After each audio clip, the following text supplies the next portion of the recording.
Братья и сестры, крымско-татарский народ стал меньшинством на своей родине в результате политики геноцида после аннексии Крыма России в 1783 году. В 2014 году Россия оккупировала Крым, нарушив статьи 1, 3, 7 декларации. За 2018 год в Крыму зафиксировано 75 задержаний, 93 допроса, 75 обысков, 145 арестов крымских татар. В тюрьмах ФСБ удерживается 71 представитель коренного народа, 60 незаконно этапированы в российские тюрьмы.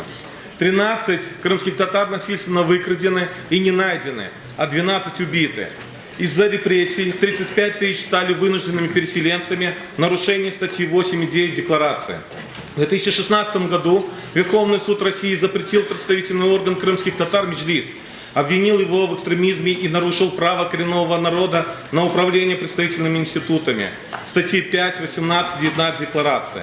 Россия не исполнила промежуточное решение Международного суда ООН об отмене запрета Меджлиса. В отношении членов Меджлиса оккупационная власть проводит системные репрессии. Я не могу жить на родной земле. В отношении меня, как члена Меджлиса, спецслужбами России проводились репрессии и открыты уголовные дела. В 2014 году 20 автоматчиков ворвались ко мне в дом. Проводили обыск, заведомо зная, что ничего не найдут. Обыски и задержания проводились более чем у 20 членов Меджлиса. Решениями оккупационных судов я заочно арестован и объявлен в розыск из-за того, что активно выступаю на различных площадках ООН и ОБСЕ. Лидеры крымских татар Мустафа Джемилев и Рифат Чубаров депортированы из родной земли. Заместитель председателя Меджлиса Ахтем Чийгоз около 3 лет находился в застенках ФСБ, а Эльми Умеров был приговорен к 2 годам. В мае 2016 года был похищен член Бахчисарайского Меджлиса Эрвин Ибрагимов. Он не найден до настоящего времени. Вопиющим случаем является арест Эдема Бекирова, инвалида первой группы, супруга члена Меджлиса. Он по сей день содержится в СИЗО.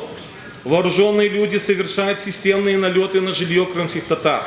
Так, 27 марта одновременно проводились обыски в 26 домах. 23 представителя коренного народа были арестованы и этапированы в России. Это прямое нарушение статьи 12 декларации. ФСБ также преследует правозащитников коренных народов России.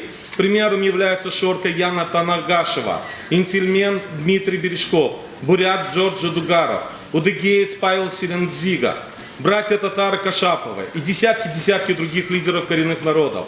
Россия игнорирует 13 и 14 пункты рекомендаций 17-й сессии Постоянного форума. Необходимо разработать программы по защите правозащитников коренных народов, которые преследуются государствами и вынуждены находиться за пределами родной земли. Спасибо за внимание.